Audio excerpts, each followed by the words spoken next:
2008, $10 trillion in household wealth vanished. The S&P 500 crashed 57%. Banks collapsed. Headlines screamed panic. Most investors sold everything and swore they'd never touch the market again. Sarah didn't, and by 2019, her portfolio was worth over $216,000. Today I'm going to show you exactly what she did and why it made all the difference. Welcome to Quiet Capital Hub. Today we're going back to one of the most terrifying moments in modern financial history, to extract a lesson that most investors still haven't learned. I'll show you two people, Sarah and Marcus, who started 2007 with the exact same amount, the exact same plan, and ended up in completely different places. By the end of this video, you'll understand the single decision that separated them. Stay with me. Let's go back to October 2007. The S&P 500 is at its peak. Markets are euphoric. Real estate is booming. Then, the cracks appear. Subprime mortgages, Lehman Brothers, Bear Stearns. One institution after another, falling.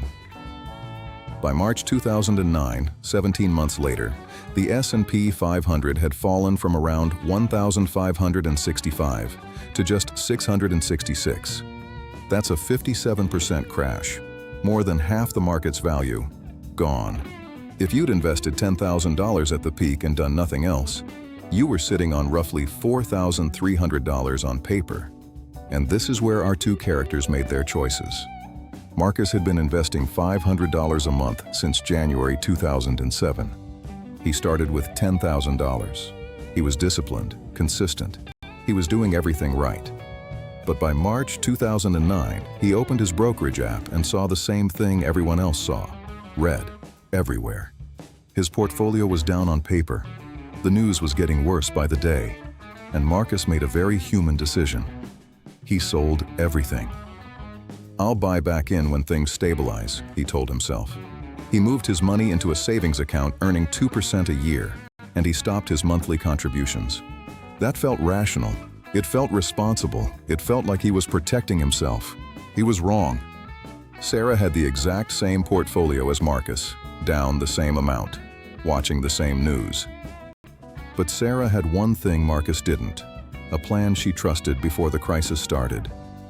She had decided in advance, before any crash, that she would never sell during a downturn. She had even written it down. So when March 2009 arrived, Sarah saw something Marcus didn't. Every $500 she invested now was buying index fund shares at 57% below their 2007 price. She wasn't losing money. She was buying the market on sale. She kept her $500 a month going. She didn't add more. She didn't check the news. She just stayed. Here's where it gets painful for Marcus. From April 2009 to December 2011, the 2.5 years Marcus sat in cash, the S&P 500 recovered 49%. Every month, the shares Marcus sold were getting more expensive. By January 2012, when Marcus finally re-entered the market, the index had nearly recovered to its 2007 levels. "Things finally look stable," Marcus said. He bought back in, at almost the exact same prices he'd sold at 3 years earlier. Meanwhile, Sarah had been buying every single month during those 3 years, at 57 cents on the dollar, at 70 cents, at 90 cents. She'd accumulated a mountain of cheap shares. The gap between them was already enormous, and it was about to get much wider. Let's look at the final scoreboard. January 2007 to December 2019. 12 years. Both Sarah and Marcus started with $10,000. Both invested $500 a month when they were in the market. At the crash bottom in March 2009, both portfolios sat at around $17,800. By December 2012, when the market had recovered, Sarah had $56,760. Marcus had just $6,428. And by December 2019, Sarah had $216,000. Marcus had $84,000. Same starting point, same $500 a month, a difference of $131,758. That's the cost of one panicked decision in March 2009. What Sarah did has a name.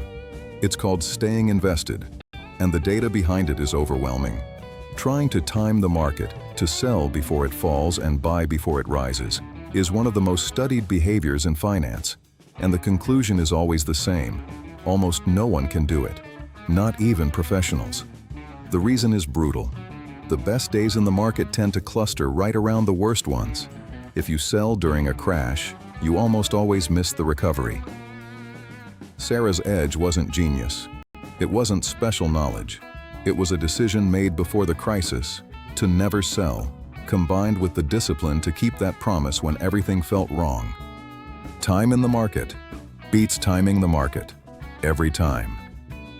So, how do you become Sarah and not Marcus in the next market crash? Step 1. Invest in low-cost index funds. In the US, Vanguard VOO, Fidelity Zero Expense Funds, or Schwab's Total Market Index are the workhorses. In Canada, Wealthsimple Trade gives you commission-free access to iShares XIC and XUS. Quest Wealth offers managed portfolios if you want a hands-off approach. Step 2. Automate your contributions. Set it and forget it. Monthly, non-negotiable. Even if the market is down, especially if the market is down. Step 3. Decide your rules before the crisis. Write them down. I will not sell during a downturn. That piece of paper is worth more than any stock pick. Now, I want to ask you something honest. If you'd been in Marcus's position in March 2009, portfolio down on paper, every headline screaming catastrophe, what would you have done? Are you a Sarah or a Marcus? Drop your answer in the comments below. I read every single one. If this video changed how you think about market crashes, subscribe. New strategies every week, and hit the bell so you never miss one.